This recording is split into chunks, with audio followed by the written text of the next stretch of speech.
안녕하세요. 알통 알아가면서 운동하면 통한다. 피지컬 데이터 문PD입니다. 오늘은 2021년 브래드 쇼펠드 교수님 외의 연구진이 발표한 아주 흥미로운 논문을 함께 살펴보겠습니다. 이 논문은 근력, 근비대, 그리고 근지구력을 키우기 위한 부하로딩 권장 사항을 재검토하는데 특히 우리가 흔히 알고 있는 반복 횟수 연속체, 즉 레퍼티션 컨티뉴엄이라는 이론을 깊이 있게 파헤치고 있습니다. 과연 우리가 알던 것이 전부였을까요? 함께 알아봅시다. 먼저 전통적인 이론부터 살펴볼까요? 예전에는 반복 횟수가 운동의 결과를 엄격하게 결정한다고 믿었습니다.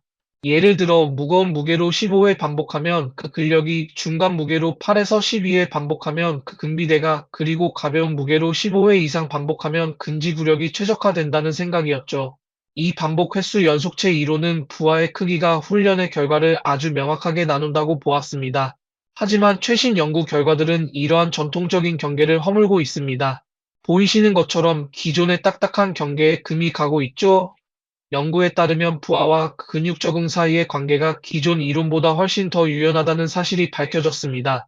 오늘 살펴볼 숀펠드 교수님의 2021년 리뷰 논문은 기존 문헌들을 비판적으로 다시 살펴보면서 특정 구간만이 아니라 훨씬 넓은 스펙트럼에서 근육 적응이 일어날 수 있음을 보여줍니다. 그럼 먼저 근력부터 이야기해 볼까요? 근력은 확실히 무겁게 들어야 강해집니다. 이른바 특이성의 원리 때문인데요. 한 RM, 즉 1회 최대 중량 향상을 위해서는 고중량 훈련이 절대적으로 유리하다는 것이 밝혀졌습니다. 왜냐하면 고중량 훈련은 신경계 적응을 유도하고 무거운 무게에 대한 심리적인 적응까지 돕기 때문입니다. 다만 아이소메트릭 테스트처럼 기술이 덜 필요한 측정에서는 고중량과 저중량의 차이가 미미할 수 있다는 점은 참고해 주세요. 반면 근비대, 즉 근육 성장은 조금 다른 이야기를 합니다. 연구 결과에 따르면 근비대에서는 중량이 생각보다 중요하지 않다는 사실이 드러났습니다. 그림의 양팔 저울처럼 고중량과 저중량의 차이가 거의 없다고 나타났죠. 1회 최대 중량의 30% 이상의 무게라면 저중량으로 고반복 운동을 하더라도 고중량과 동일한 수준의 근성장을 이룰 수 있습니다. 단 여기에는 아주 중요한 전제 조건이 있습니다. 바로 실패 지점까지 운동해야 한다는 겁니다. 네, 맞습니다. 근비대의 핵심 조건은 바로 실패 지점 머스크열러 FAI로까지 도달하는 것입니다. 운동 초반에는 느린 근섬유 타입 I만 주로 동원되지만 세트가 진행될수록 피로가 쌓이면서 결국 고임계 운동 단위인 빠른 근섬유 타입 II까지 동원되게 됩니다. 가벼운 무게라도 실패 지점까지 완벽하게 수행하면 이 고임계 섬유들이 활성화되면서 근성장을 유도하는 거죠. 단순히 저중량 운동을 설렁설렁 하는 것은 효과가 없습니다. 높은 노력이야말로 근성장의 진정한 열쇠라고 할 수 있습니다. 다음은 근지구력입니다. 근지구력 훈련에서는 생각보다 그 경계가 모호합니다. 기존에는 저중량 고반복 훈련이 근지구력에 절대적으로 유리하다고 여겨졌지만 이를 뒷받침하는 증거는 생각보다 약했습니다.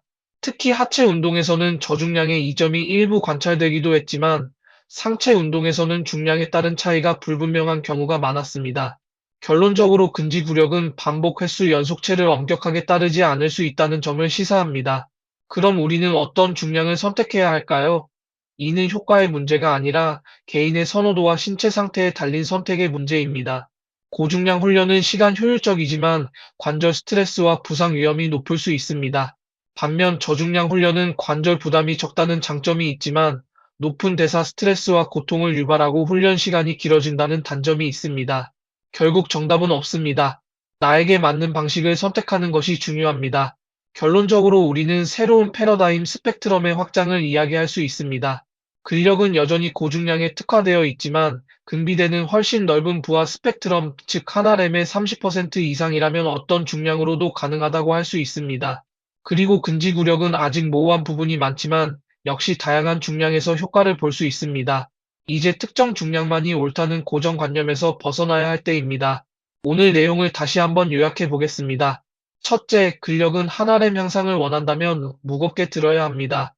15회 반복이 효과적이죠.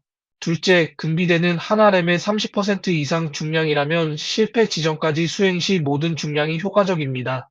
셋째, 근지구력은 저중량이 유리할 수도 있지만 절대적인 것은 아니며 운동 부위별로 차이가 있을 수 있다는 점을 기억해 주세요. 하지만 이 연구 결과들을 해석할 때는 몇 가지 한계와 고려사항이 있습니다. 첫째, 대부분의 연구가 실패 지점까지 수행했을 때의 결과라는 점입니다. 실패 지점에 도달하지 않는 저중량 훈련은 효과가 없을 수 있습니다. 둘째, 훈련 경험이 많은 숙련자의 경우 신경계 적응을 위해 한 RM에 가까운 고중량 훈련이 여전히 중요할 수 있습니다. 셋째, 남성과 여성의 생리적인 차이로 인해 여성의 경우 남성보다 피로 저항력이 높을 수 있어 반복 횟수에 따른 반응이 다를 수 있다는 점도 염두에 두어야 합니다. 그렇다면 최적의 솔루션은 무엇일까요? 바로 목적에 따른 하이브리드 루틴입니다. 근성장과 부상 방지를 동시에 잡는 전략이죠.